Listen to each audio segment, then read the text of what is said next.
Until Dawn is a cinematic video game where you follow a story and you have influence on how the story goes. I've played this game 4 times now, and while there are some decisions that seem huge but aren't very impactful to the story, there are a couple of choices that have more influence than you might think. Therefore, I'd like to dive a bit more into the choices I found to be the most remarkable after multiple playthroughs. Before I start the list, you must know, if you know Until Dawn inside out, there's probably nothing I have to say that you don't know. This list isn't about the most fun choices or the choices that lead to the most different outcomes. This list is about choices that, even after multiple playthroughs, managed to surprise me. I have no undiscovered secrets to reveal, just to dive into some of the alternate storylines, and I'd like to hear your experiences as well. Let's not waste any more time and start the list. Number 1. Dead bodies discovered by Mike and Sam. Credits go to YouTuber TJ Ree for pointing this one out, since it's kinda hard to miss the details.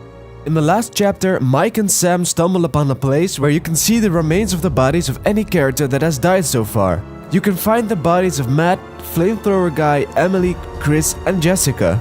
You can also see the heads of Jessica, Matt, and Chris on the floor, and Ashley's head in a cage. The shots are exactly the same, but you will see part of a character's body added in some of the shots, depending on whether the character died or not. This choice adds more drama to the discovery of these bodies, as well as it's a reminder to the player of all the characters you let die. That's Jess. That's Jess. Number 2. The character relationship status.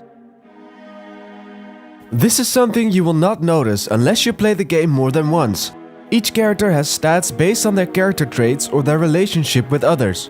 At first, this seems like something that has no influence on anything, but there are actually a couple of little touches you might not know about that actually differ per playthrough. For example, if you make the wrong decision with Matt against Emily, like siding with Jessica or overall disagreeing with her, she will hands down refuse to climb through the window when you ask her to. Think again, lughead, no can do. For one thing, that maniac is probably just sitting there under that window waiting to blend us into pina coladas. If you made the right decision, she will be very mad at you for asking, but she'll climb through. There's also a way to make Matt physically attack Mike for flirting with Emily. This fight between Mike and Matt even prevents the fight between Jessica and Emily from happening that would have taken place after Mike's entrance. Another change I faced is, if you're being unlikable with either Ashley or Chris towards one another, Chris will not show Ashley the scary puppet he finds. Come to think of it, probably the more likable thing to do there, Chris. Why would you show her that puppet? But the most notable influence of these relationship statuses is the amount of clothes Jessica wears when making out with Mike. Yeah, this one is kind of hard to miss upon replaying unless you're doing the exact same things. The amount of clothes Jessica wears when making out with Mike depends on how likable you are to Jessica. If you're the perfect boyfriend, she strips until she wears nothing but a bra and underwear. If you're less likable, she only takes off her jacket. If you make mostly wrong choices, she doesn't undress at all. Based on the fate Jessica awaits, I say, be a bad boyfriend. She's going to need the clothes very badly. What I also noticed is that if you're not the perfect boyfriend, Jessica will start a conversation explaining she feels insecure about herself. A conversation not triggered otherwise. I gotta be honest, I'm really kinda insecure. These are just some things I noticed during my playthrough. Did you notice something similar with other characters?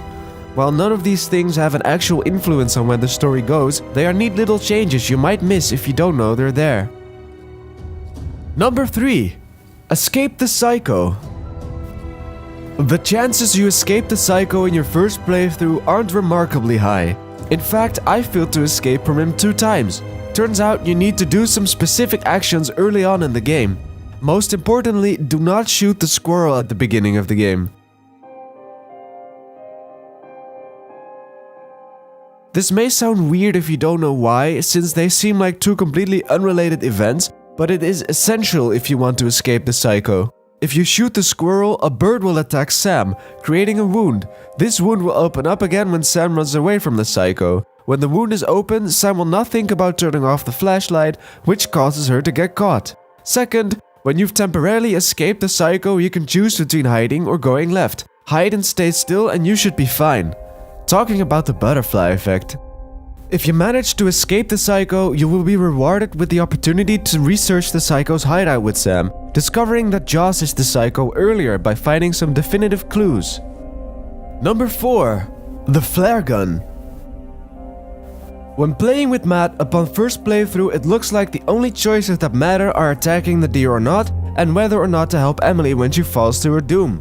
While these choices are important, there are more decisions important to the outcome of both these characters' lives. When you're at the cable station, Emily asks Matt if he agrees to go to the lighthouse or wants to head back to the cabin.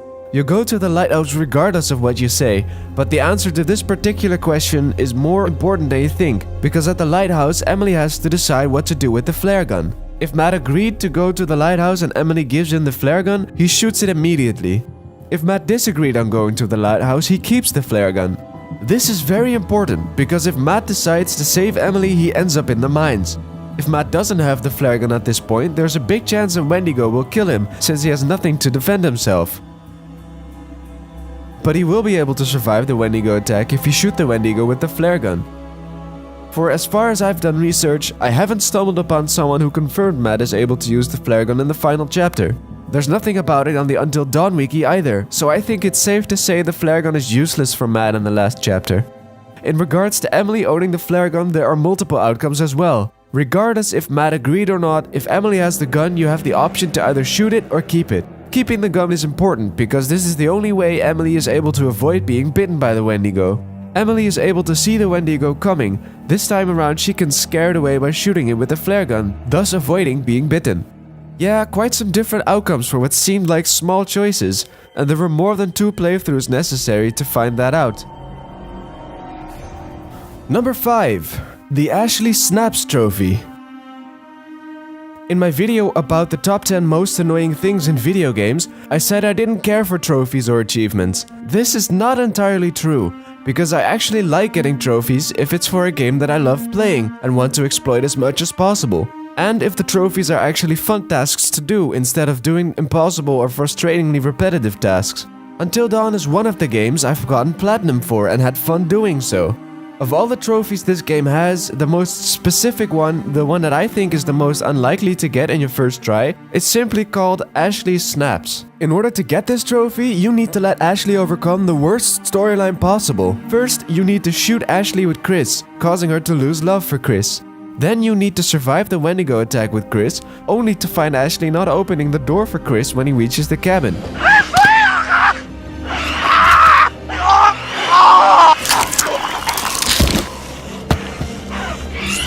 If that isn't enough, Mike needs to shoot Emily even though Emily isn't going to turn into a monster, and Ashley needs to confess Emily is innocent to Sam. If you follow these specific steps, you'll be rewarded with the Ashley Snaps trophy. I was a bit displeased with the fact that there's no actual scene of Ashley snapping. If they go through the trouble to make a trophy for these decisions, why not do it to build up to a rare scene? A bit disappointing, but getting the trophy was fun for seeing the alternative storylines nonetheless. Number 6. The police interviews. I have to admit I was disappointed by the ending during my first playthrough. Heavy Rain had multiple big and varying endings where you get to see all important choices falling into place, and Until Dawn it only really matters whether a character survives or not. Regardless of what you did throughout the game, the ending is very similar, but after a couple of playthroughs the ending grew a bit more on me. It's fun to see a character you grow to like reflect on the things he or she has done. Some of these interviews are only viewable if you've done a specific set of actions. Where were you after the tower fell? In the mines! I keep trying to tell you there's something in the mines. The 2 main influences on what a character says during the credits are their relationship statuses and on who survived. Emily alone has 4 different reactions regarding Matt. I mean, I probably wasn't his favorite person there for a couple minutes, but he knows how devoted I am to him. Oh my god, I was such a bitch, and I maybe could have helped him, maybe I could have saved him. There's something we need to know. Oh, no, nothing important, except, how he basically left me to die. Yeah, well, don't look too hard. You don't sound very concerned. Fucker left me to die. He said he was my boyfriend, but then he basically murdered me. Sometimes the character gives a hint about what you could have done in order to save someone else, or sometimes it's just interesting to see how they react to a certain event. Again, while the endings didn't live up to my expectations, they became more fun after replaying the game multiple times and seeing the different reactions. And last but not least, the Dr. Hill questions. Dr. Hill has to be my favorite character of the game. Each time he's on screen, I was at the edge of my seat, listening to every word he said. There's something mysterious and unsettling about this man, yet he has something friendly and welcoming. A perfect combination of sanity and insanity. Dr. Hill asks you multiple questions throughout the game to create the perfect horror experience for you. As you can expect, different answers may lead to different experiences. Instead of throwing all the possible scares at you, Until Dawn lets you decide what you're most afraid of and focuses on that. Scared of needles? Bam! Josh carries a needle when he chases Sam. Scared of clowns? You'll encounter a clown's head instead of a scarecrow or zombie head. But the most notable difference is the room of Dr. Hill itself, namely that the room adjusts itself according to your answers.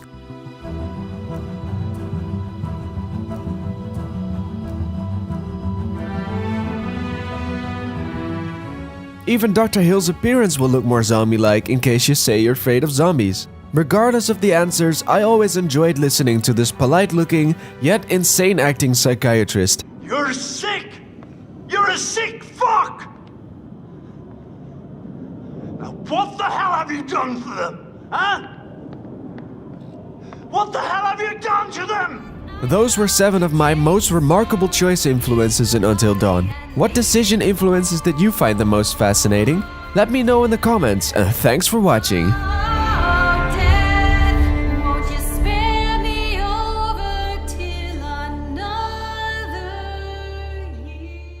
You cocksucker!